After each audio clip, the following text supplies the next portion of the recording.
Asia cup final లాంటి కీలక match లో పాకిస్తాన్ ఆటగాళ్లు తనను తీవ్రమైన ఒత్తిడికి గురి చేశారని, అయితే వాటన్నింటినీ పక్కన పెట్టి బ్యాట్ తోనే సమాధానం చెప్పాలని నిర్ణయించుకున్నానని భారత యువ క్రికెటర్ తెలుగు తేజం తిలక్ వర్మ వెల్లడించాడు.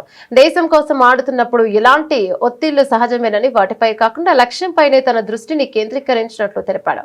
హైదరాబాద్ లోని లింగంపల్లిలోని లేగల స్పోర్ట్స్ ఎరీనా మైదానంలో అభిమానులతో ముచ్చటించిన సందర్భంగా తిలక్ వర్మ ఈ వ్యాఖ్యలు చేశాడు. ఆసియా కప్ ఫైనల్లో చేసిన బ్యాటింగ్ తన కెరీర్ లోనే ఎంతో విలువైందని ఆయన అభిప్రాయపడ్డాడు. జట్టు సభ్యులందరి సమిష్టి కృషితోనే విజయం సాధ్యమైందని స్పష్టం చేశాడు. తన క్రికెట్ ప్రయాణంలో ఈ స్థాయికి రావడానికి తన తల్లిదండ్రులు, కోచ్ అందించిన ప్రోత్సాహమే కారణమని, చిన్నప్పటి నుంచి వారు తన కోసం ఎంతో కష్టపడ్డారని తిలక్ వర్మ పేర్కొన్నారు. 20 రన్స్ కి 3 వికెట్లు పడిపోయినాయి ఇండియాయి. సో చేజింగ్ ఉంది దట్టు పాకిస్తాన్ మీద.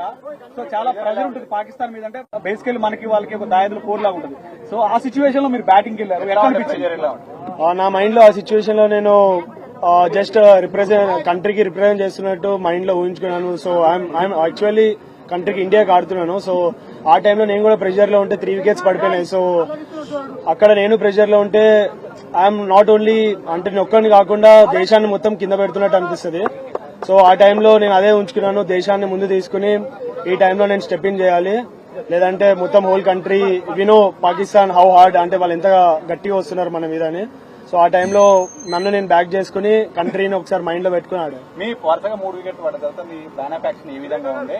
టీం నుంచి మీకు ఎట్లాంటి ఏమైనా సూచనలు వచ్చాయి? మీరు అప్పుడు ఎట్లా ఆడాలనుకున్నారు అసలు?